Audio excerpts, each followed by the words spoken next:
우리가 다음 세대들을 바라보면서 조금 안타까운 마음을 가지고 있는 것들 중에 하나가 무엇이냐면, 다음 세대들이 꿈이 없다라고 말할 때 우리는 안타까움을 우리는 갖게 됩니다.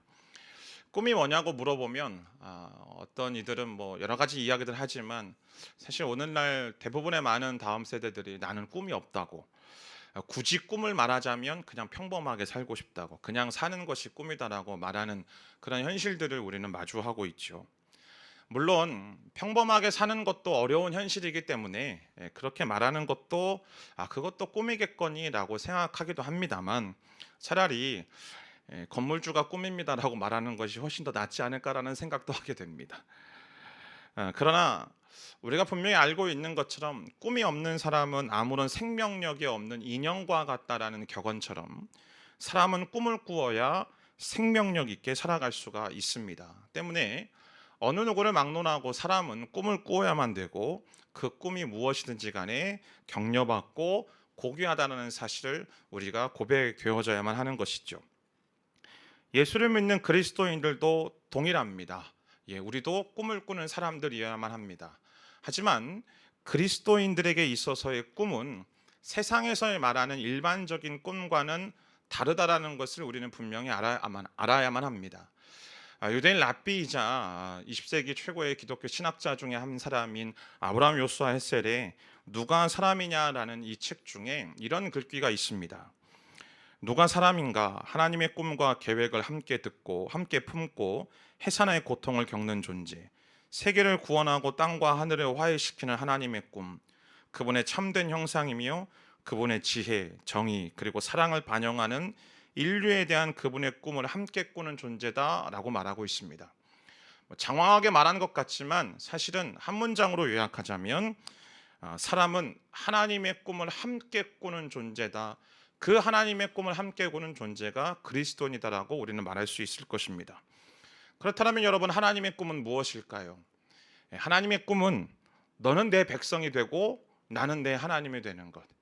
그것이 성경에서 전체적으로 말하고 있는 하나님의 로망이요, 하나님의 꿈이지요. 그리고 하나님께서는 이를 성취하시기 위해서, 이 꿈을 이루시기 위해서 자신의 아들을 이 땅에 보내셨고, 그 아들의 십자가의 죽으심을 통하여서 이 놀라우신 꿈과 로망을 성취하고 계시는 줄 믿습니다. 그 하나님의 꿈을 이루시기 위해서 이 땅에 오신 예수님은 어떤 꿈을 꾸셨는가요? 예수님의 꿈은 크게 두 가지입니다. 하나는 교회를 세우시는 거죠. 하나님의 사람들, 하나님의 나라를 이 땅 가운데 세워지고 정말로 하나님의 로망들을 이루어가는 그런 사람들을 세우는 것이 예수님의 꿈이었습니다. 이 교회를 세우시기 위해서 먼저 선결적으로 이루셔야 되는 가장 중요한 꿈이 또 한 가지가 있는데, 바로 그것이 십자가입니다. 예수님의 33년의 공생의 기간을 한 단어로 요약하면 십자가입니다. 예수님은 단 한 번도 십자가를 잊으신 적이 없고, 단 한 번도 그분의 삶의 방향이 십자가를 벗어나서 살아가신 적이 없습니다. 그렇다라는 것은 예수를 믿는 저와 여러분 역시 십자가를 향하여서 나아가시는 예수님의 꿈을 가지고 교회된 우리로서 그 십자가를 감당하며 살아가는 것이 저와 여러분들의 꿈이어야만 되는 것이죠. 이미 예수님께서는 마가복음 8장 34절에서 다음과 같이 말씀하십니다. 함께 같이 읽겠습니다. 시작. 그리고 예수께서 제자들과 그분을 따르는 사람들을 다 불러놓고 말씀하셨습니다. 누구든지 나를 따르려거든 자기를 부인하고 자기 십자가를 지고 따라가야 한다. 나를 부인하고 자기 십자가를 따라가는 삶, 곧 하나님의 나라를 이루어가고 하나님이 나의 하나님이 되고자 하나님이 나의 하나님이 되기를 간절히 소망함으로, 예수님이 부르신 그 부르심 따라 살아가는 삶이 그리스도의 삶이고, 그것이 우리의 꿈이어야만 하는 것이죠.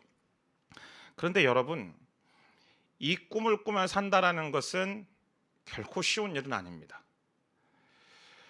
우리를 지치게 할 수 있는 너무나도 많은 어려움에 직면할 수밖에 없는 것이 그리스도인들의 현실이지요. 왜냐하면 십자가는 결국 죽는 것이기 때문입니다. 십자가는 철저한 자기 희생이고 자기 포기이기 때문에, 십자가의 꿈을 가지고 예수님과 함께 동일한 꿈을 가지고 살아간다는 것은 결코 쉬운 일이 아니죠. 물론 오늘날 우리가 이 시대 속에서 믿음 때문에 죽음을 맞는 일은 없을지는 모르겠습니다. 그러나 예수를 믿는 이유 때문에 모진 시련과 고난과 어려움을 당할 수는 있죠. 때로는 내 비위에 거슬리지만 사랑하고 섬겨야 하는 이들을 대면해야 될 수도 있습니다. 결과가 전혀 보이지 않는 그 상황들을 보면서 낙심하고 절망하기도 합니다. 때로는 우리를 넘어뜨리거나 도무지 이해할 수 없는 사람들도 극복해야만 하는 현실들을 우리는 마주합니다. 더 나아가서 내 안에 아무리 열심을 가지고 자원하는 심령들을 가지고 그 십자가의 꿈을 꾸며 살아간다 하더라도 유혹을 받고 넘어질 때도 있는 것이 우리의 모습이지요. 그렇다면 이렇게 갖가지 어려움들에 직면하면서도 우리는 하나님의 꿈과 예수님의 꿈을 함께 꾸기 위해서 우리는 어떻게 살아가야만 하는가? 첫 번째 모습은 자기 과신을 버리고 주님을 의지해야만 하는 것입니다. 오늘 본문 27절 말씀 함께 같이 읽습니다. 시작. 예수께서 그들에게 말씀하셨습니다. 너희는 모두 나를 버릴 것이다.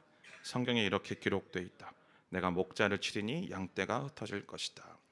6월절 만찬을 마치시고 난 이후에 예수님께서 제자들이 나를 부인하고 버릴 것임을 말씀하고 있습니다. 여기서 나를 버린다라는 말은 걸려 넘어진다라는 원어적인 뜻입니다. 실패한다는 의미죠. 조금 더 직설적으로 이야기하면 그들이 예수님께 성질을 내고 완전히 떠나게 될 거라고 예수님 말씀하시는 겁니다. 갑작스럽게 식사 잘 끝내고 예수님께서 이제 너희들 날 버릴 거야 라고 말합니다.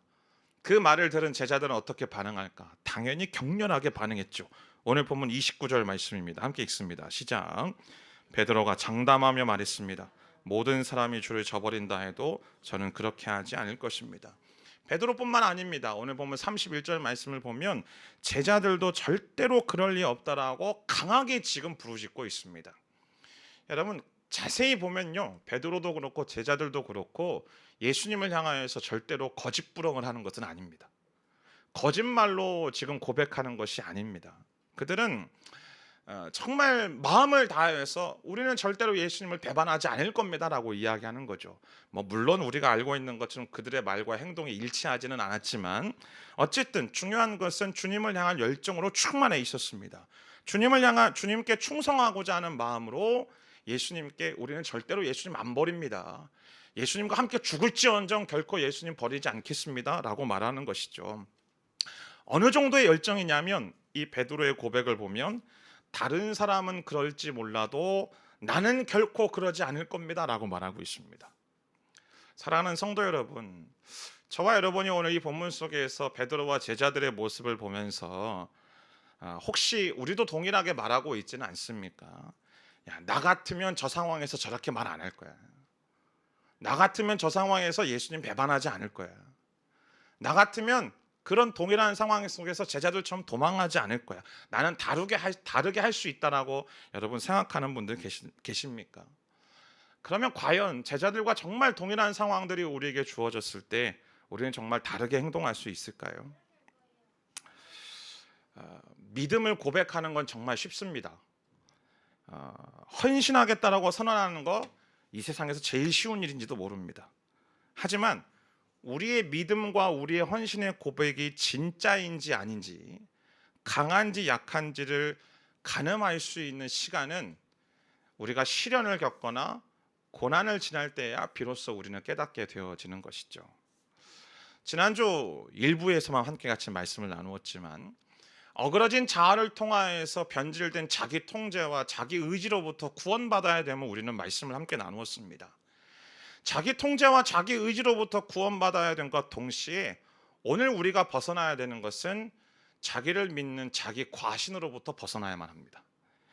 주님을 향한 열정과 충성스러운 자신을 보면서 베드로는 제자들은 그럴 리 없다라고 분명히 확신했습니다.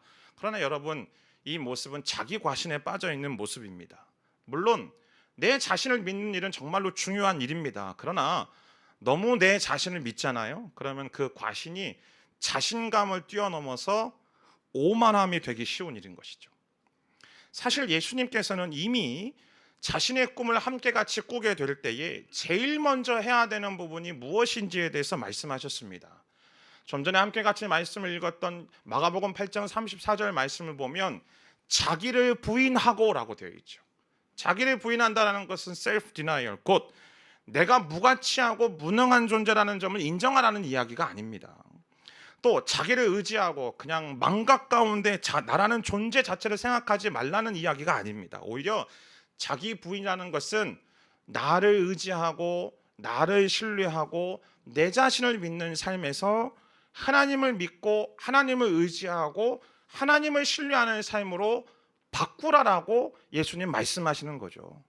그래야만 비로소 우리는 예수님의 십자가의 꿈을 함께 같이 꿀 수 있노라고 예수님이 우리에게 말씀하시는 겁니다. 곧 나의 능력과 나의 힘과 나의 결단력과 나의 의지를 믿는 것이 아니고 주님의 힘, 성령의 함께 하시는 능력을 의지하며 살아갈 때에 비로소 우리는 예수님의 꿈을 함께 같이 꾸며 살아갈 수 있게 되는 것이죠. 사랑하는 성도 여러분, 모든 사람은 어느 누구를 막론하고 부족하고 비틀거리고 넘어질 수밖에 없습니다. 넘어지고 실패하는 것이 인간의 본성입니다. 이렇게 실패하고 넘어지는 연약한 존재가 그러면 어떻게 예수님의 꿈을 꿀 수 있는가? 말도 안 되는 일인가? 우리는 생각할 수 있죠. 때문에 이렇게 넘어지고 실패하고 연약한 우리들을 위해서 예수님은 어떻게 하시는가? 오늘 보면 28절 말씀 함께 읽습니다. 시작. 그러나 내가 살아난 후에 너희보다 앞서 갈릴리로 갈 것이다. 예수님께서 스가랴 13장의 말씀을 인용하셔서 너희가 나를 다 버릴 것이다. 성경에 기록되지 않았냐? 목자가 양떼를 흩어칠 것이다. 다 흩어질 것이다 라고 말씀한 이후에 그런데 그런 이후에 내가 너희보다 먼저 갈릴리로 갈 것이다 라고 말하고 있습니다. 복음서를 보면요, 갈릴리라는 곳은 참으로 희한한 곳입니다. 사람들의 이 시선에서 벗어나 있는 곳, 또 외곽에 있는 곳, 그 어느 누구도 주목하지 않는 그곳 갈릴리가 오히려 예수님을 만남으로 회복이 일어나는 장소고 치유가 일어나는 장소입니다. 이곳에서 예수님과의 관계가 갱신이 되어지고 실패가 용서되는 자리이며 예수님을 향한 무지와 예수님을 거부하였던 그 모든 인생의 패턴들과 모습들이 산산조각 나고 깨어지는 장소가 갈릴리이죠. 예수님께서 갈릴리로 먼저 가시는 이유가 무엇입니까? 넘어지고 실패한 제자들을 회복시키고 치유하시기 위해서 먼저 갈릴리로 가셔서 그들을 기다리시겠다라고 말씀하시는 거죠. 사랑하는 여러분이요, 분명히 인간은 모두가 다 실패할 수 있고 넘어질 수 있고 비틀거릴 수 있고 혼란스러울 수 있습니다. 그러나 아무리 혼란스럽고 실패한다 하더라도 그 해결책은 나를 믿고 나를 신뢰하는 것이 아니라 주님을 다시 만나 주님을 신뢰하고 주님을 의지함을 통하여 주님께서 허락하시는 놀라우신 회복과 치유를 맛보는 것인 줄 믿습니다. 제자들은 자기를 너무 과신하여서 자기 부인에 실패했어요. 그 결과 자기를 부인하는 것이 아니라 예수님을 부인했죠. 그러나 주님을 다시 만나고 그분을 신뢰할 때에 그분을 통하여서 용서받고 회복되어져서 그분과 함께 같이 다시 꿈을 꾸게 되어졌고 결국 그들을 통하여서 교회가 세워지고 그들을 통하여서 하나님의 이 생명의 복음이 십자가의 복음이 증거되어지고 선포된 것 아니겠습니까? 이 안에는 아마도 신앙의 연수가 오래된 분도 계시고 직분을 가지신 분도 계시고 또 신앙의 많은 경험들을 하신 분도 있을 겁니다. 나는 하나님을 향한 뜨거운 신실한 믿음과 또 하나님을 향한 뜨거운 열정을 가지고 있다고 주님을 향한 사랑이 있다라고 우리는 사랑이 있다라고 고백하는 분들도 있을 겁니다. 그러나 여러분 너무 믿지 마십시오. 주님을 향한 나의 믿음, 나의 신앙, 나의 열정, 나의 사랑 너무 믿지 마십시오. 누구나 실패합니다. 차이란 어떤 사람은 이 부분에서 넘어지고 또 어떤 사람은 저 부분에서 넘어질 뿐 누구나 다 실패하고 넘어질 수밖에 없습니다. 그렇다면 우리는 실패하고 넘어질 수밖에 없는 나를 확신할 거냐 아니면 자기를 부인하고 자기 과신을 버리고 나의 진정한 주님이신 예수님을 신뢰하고 그 하나님을 신뢰할 것인가? 넘어지고 실패하지 말라는 이야기가 아닙니다. 넘어지고 실패할 수 있습니다. 그러나 여러분 넘어지고 실패한 그 자리 속에서 나와 함께 하시는 주님을 다시 만나는 놀라운 은혜가 있게 되기를 주님의 이름으로 축복합니다. 그분을 신뢰하고 다시 주님의 꿈을 함께 꾸는 자리로 나아가는 저와 여러분의 인생이 되어지기를 주님의 이름으로 축복합니다. 때문에 우리는 자기 과신을 버리고 주님을 의지하기 위해 주님을 만나는 자리에 나가야만 합니다. 그 자리가 어떤 자리인가? 바로 기도의 자리에 나아가야만 되는 것이죠. 어려움 속에서도, 현실 속에서도 하나님의 꿈을 꾸기 위해, 이 예수님의 꿈을 꾸기 위해서 우리는 기도해야만 합니다. 그러면 우리는 왜 기도해야 될까요? 예수님께서 기도하셨기 때문에 그렇습니다. 오늘 보면 32절 말씀입니다. 함께 같이 읽습니다. 시작. 그들은 겟세마네라는 곳으로 갔습니다. 예수께서 제자들에게 내가 기도하는 동안 여기 앉아 있으라 하시고, 제자들의 배신과 부인을 예고하신 주님이 제자들을 데리고 지금 기도하러 가셨다라고 성경은 말하고 있습니다.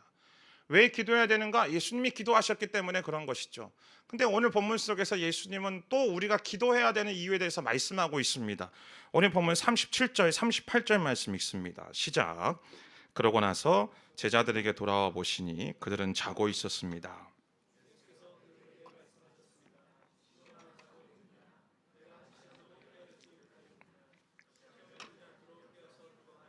마음은 간절한데 육신이 약하구나. 왜 기도해야 되는가? 우리의 육신이 약하기 때문에 그런 것이죠. 여러분 잘 생각해 보면요, 지금 이 시간 속에서, 현실 속에서 정말로 기도해야 되는 인물들은 누구일까요? 예수님이 아니라 제자들 아닙니까? 제자들이야말로 간절하게 기도해야 될 사람이죠. 왜냐하면 주님 분명히 그들에게 말씀하셨어요. 너희가 나를 다 버릴 거라고, 너희가 나를 다 부인할 거라고. 이런 어려운 시험 가운데 직면해 있는 제자들이야말로 기도해야 되는 것 아닙니까? 그런데 이 세 제자들이 졸음에 못 이겨서 지금 잠들었다라고 성경은 말하고 있습니다. 그럴 수도 있겠다. 아니요. 이 세 제자 베드로, 야고보, 요한은 갈릴리 바다의 베테랑 어부들입니다.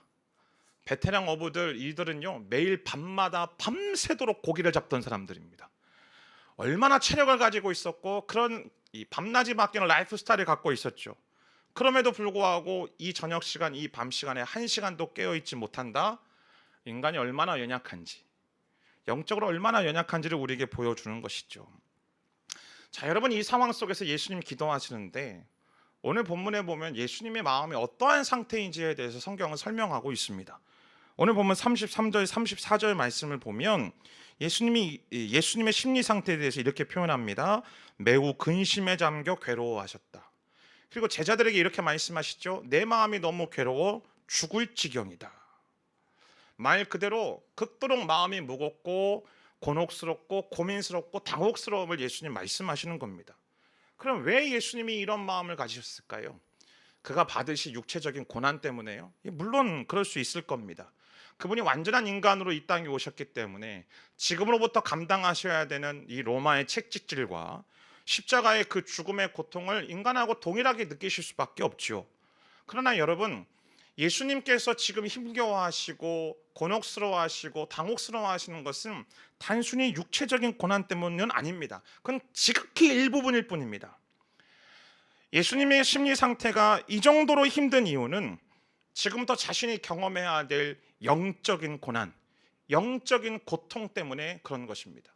그럼 도대체 그분이 겪으셔야만 하는 영적인 고난과 영적인 고통의 본질은 무엇인가? 자신이 그토록 사랑하는 아빠 되신 하나님과의 단절, 하나님과의 분리, 그것이 예수님께서 정말로 고통스러웠던 영적인 고난이었던 것이죠. 예수님은 3년여의 공생의 기간, 30여 년의 공생의 기간 동안에 끊임없이 하나님께 나아가 기도하셨습니다. 기도하신 이유가 무엇인가요? 하나님과 더욱더 깊은 사귐 가운데 있기 위해, 하나님과 더욱더 깊은 교제 가운데 있기 위해. 그런데 지금 이제 십자가에서 죽으심을 통하여 온 세상의 모든 죄와 죽음을 짊어지시고 십자가에서 죽으셔야만 합니다. 그 죽음은 단순히 육체적으로 목숨을 끝나는 죽음의 수준이 아니라 죄로 인한 하나님과의 단절, 하나님과의 분리, 그 모든 인간의 처절한 실존을 예수님께서는 십자가에서 경험하셔야만 되는 것이죠. 정말로 예수님이 직면하고자 하기 싫으셨던, 정말로 이 시간들을 피하고자 하셨던 예수님의 마음의 본질은 내가 지금 겪게 될 육체적인 고통과 고난과 사람들로부터 받는 손가락질과 조롱과 수치가 아니라 그토록 사랑하시는 하나님께 외면당하고 아버지께로부터 분리되는 것, 바로 그것이었습니다. 사랑하는 성도 여러분, 오늘날 우리가 이 세상을 살아가며 그리스도인으로 살아갈 때에 진정으로 우리가 두려워야 할 일은 사업의 실패도, 질병도, 갖은 핍박과 고난도, 관계의 갈등도 그것 아닙니다. 우리가 정말로 두려워해야 되는 것은 하나님으로부터 단절되는 것입니다. 정말로 우리가 두려워하고 우리가 염려해야 되는 것은 하나님으로부터 분리되어지고 하나님과의 관계가 끊어지는 것, 그분과의 사귐이 끊어지고 그분과의 관계가 단절되는 것, 그것이 우리가 정말로 두려워해야 되고 걱정해야 되고 염려해야 되는 일이고 우리가 반드시 지켜야 되는 일이죠. 예수님은 그분의 인생 속에서 찰나와 같은 겨우 3일, 그 3일밖에 되지 않는다 하더라도 그 시간마저도 아버지 되신 하나님과 단절되는 것에 괴로워하셨던 겁니다. 그 괴로움을 가지고 예수님이 오늘 본문 속에서 어떻게 기도하시는가? 오늘 보면 35절, 36절 말씀 보십시오. 함께 읽습니다. 시작. 예수께서는 조금 떨어진 곳으로 가셔서 땅에 엎드려 할 수만 있다면 그 순간이 그냥 지나가게 해주십사 기도하셨습니다. 예수께서 말씀하셨습니다. 아바 아버지요, 아버지께는 모든 일이 가능하시니 이 잔을 내게서 거두어 주십시오. 분명히 예수님은 하나님께서 십자가를 통하여, 자신의 십자가를 통하여서, 십자가의 죽으심을 통하여서 모든 인간을 구원하실 것임을 너무나 잘 알고 계셨습니다. 뿐만 아니라 예수님은 하나님께서 자기가 죽은 이후에 죽은 자 가운데서 살리셔서 영광스러운 부활을 허락하여 주실 거라는 사실을 한치도 의심 없이 믿고 계셨습니다. 그러나 지금의 이 어마어마한 압력과 하나님으로부터 단절된다는 그 사실로 인한 이 심적인 고통은 감당하기 어려웠던 일인 것이죠. 그래서 정말로 필사적으로 이 무거운 짐을 옮겨주시기를 하나님께 간구한 겁니다. 어떻게 기도합니까? 아빠, 하나님 아빠라고 말하면서 자신이 하나님을 얼마나 사랑하는지, 내가 사랑하는 그 하나님과 나는 결코 분리되는 것을 나는 원하지 않는다라고, 나는 하나님으로부터 끊어지는 것을 원하지 않는다라고 지금 그렇게 외치고 있는 것이죠. 그러나 여러분, 예수님의 기도가 이것이 전부가 아니지 않습니까? 36절 하반부 말씀 보십시오. 예수님 이렇게 기도하십니다. 그러나 내 뜻대로 하지 마시고 아버지의 뜻대로 하십시오. 분명히 주님은 하나님께 부르짖고 이 문제를 가지고 씨름하면서 고민하시고 처절하게 기도하셨습니다. 누가복음 22장 말씀을 보면 땀방울이 핏방울처럼 맺어졌다라고 기록하고 있죠. 그 정도로 마음을 다해서 힘써서 힘을 다해서 주 앞에 반복적으로 기도하고 있습니다. 그러나 결코 주님은 자신의 뜻을 하나님께 강요하지는 않습니다. 오히려 하나님의 뜻대로 내가 하기를 원합니다라고 주님은 기도하고 있습니다. 사랑하는 성도 여러분, 분명 우리는 간절하게 기도해야만 합니다. 주님 분명히 말씀하시죠. 구하라, 찾으라, 두드리라 분명히 말씀하십니다. 사실 간절하게 기도하지 않는 것이 우리의 연약함이 우리의 문제죠. 그러나 그보다 더 큰 문제가 무엇인가? 아버지의 뜻을 행하게 해달라고 우리가 기도하지 않는다라는 거예요. 내 뜻을 구하는 것이 더 급급하죠. 내 뜻대로 되지 않으면 사실은 우리가 하나님 앞에서 삐져버리고 하나님을 향해서 원망하는 것, 그것이 우리의 모습 아닙니까? 물론 우리의 뜻과 우리의 소원을 하나님께 고백하고 하나님께 기도하고 하나님께 아뢰지 말라는 이야기가 아닙니다. 그것도 안 하면 인격적인 관계가 아니죠. 그러나 예수님은 지금 자신의 뜻과 자신의 마음과 자신의 바람을 하나님께 고백하는 것으로 만족하고 계십니다. 하나님이 받아주신다라면 감사한 일이고, 그렇지 않다 하더라도 나는 하나님의 뜻을 기꺼이 순종하겠노라고, 받아들이겠노라고 고백하는 것이죠. 분명히 십자가의 죽음을 피해가는 것, 다른 방법으로 하나님의 구원을 이루는 것이 예수님의 바람이었습니다. 그렇다고 하나님 아버지의 뜻을 거슬러서 자신의 바람대로 해주시기를 기도하시는 것은 결코 아니었습니다. 때문에 예수님의 기도는 어떤 기도인가? 나의 뜻을 관철시키기 위해서 하는 기도가 아니라 하나님의 뜻으로 나를 고치겠다라는 의지가 담겨있는 기도가 겟세마네에서 예수님의 기도입니다. 그 결과 예수님은 자기 자신의 의지를 관철한 것이 아니고 하나님의 뜻을 이루기로 결정하신 거죠. 이렇게 기도할 때에 주시는 하나님의 능력이 무엇인가? 오늘 본문 41절 말씀입니다. 함께 같이 읽습니다. 시작. 예수께서 세 번째 그들에게 돌아오셔서 말씀하셨습니다. 아직도 졸며 쉬고 있느냐? 이제 됐다. 때가 왔구나. 보라, 인자가 배반당의 죄인들의 손에 넘겨지겠다. 이제 됐다. 때가 왔다. 여러분, 이 말은요, 강력한 예수님의 의지가 담겨 있죠. 예수님은 하나님께서 자신의 바람을 듣지 않으셨다고 해서 기도했는데 하나님 듣지 않으셨네, 어쩔 수 없네, 해야겠네, 이런 방식으로 얘기하지 않으셨습니다. 그분은 결코 체념하지 않으셨습니다. 절망하지 않으셨죠. 오히려 영혼의 잔잔한 마음의 평안함을 가지고, 담대함을 가지고 다가올 고난과 죽음에 대해서 그까짓 거 아무것도 아니야, 오히려 하나님의 뜻을 이루어가는 것이 가장 소중하고 가장 귀한 일이야 라는 이 마음의 심정을 가지고 당당하게 주님 앞에 나아간 거예요. 왜요? 예수님께서 기도하셨기 때문에. 시편 138편에 보면 이렇게 기록합니다. 내가 부르짖는 날에 주께서 응답하셨고 내 영혼을 담대하고 용감하게 만드셨더라고. 사랑하는 성도 여러분, 우리가 기도할 때 물론 문제가 해결되기도 하지만, 우리가 기도할 때 문제가 해결되는 것을 뛰어넘어 하나님은 우리로 하여금 그 상황과 그 현실을 마주할 수 있는 담대함과 용기를 허락하여 주시는 줄 믿습니다. 어떤 상황과 어떤 시련과 어떤 현실과 어떤 순간 속에서도 마음의 평온함을 주시고 마음의 감사함을 주시고 기대와 소망을 갖게 하시는 분이 우리 아버지 되신 하나님이신 줄 믿습니다. 예수님은 결코 자기의 뜻대로 이루어지지 않는다라고 해서 절망하거나 고뇌하지 않으셨습니다. 그분은 아버지로부터 위로를 받으셨고 힘을 얻으셨고 인간의 구원을 위해서 필요한 모든 고난을 기꺼이 맞이할 준비를 하고 계셨습니다. 이것이 주님의 겟세마네 동산에서 싸워서 얻어낸 승리입니다. 오늘 예수님의 기도의 모습을 보면 그 기도의 자리에서 인간으로서 예수님은 정말 솔직한 심정을 표현하였습니다. 그렇다고 해서 하나님의 뜻을 부인하거나 하나님께 반항하지는 않았습니다. 자기에게 주어진 사명을 내버리려고 하지도 않았습니다. 예수님의 기도는 결코 탈출구가 아닙니다. 예수님의 기도는 결코 어려움을 피하는 방법도 아니었습니다. 예수님의 기도는 오히려 내게 주어진 이 고난과 현실을 견디는 길이고 버티는 길이며, 견디고 버티는 것을 뛰어넘어서 내게 주어진 사명을 감당하는 유일한 방법이었고 유일한 길이었습니다. 예수님이 그분의 영혼의 위로와 힘을 얻으셨던 건 나의 뜻이 응답되어져서, 나의 기도가 응답되어져서가 아니라 하나님의 뜻을 이루기 위해서 나의 뜻과 나의 바람과 나의 꿈과 나의 소망을 내려놓으셨기 때문에 그런 것입니다.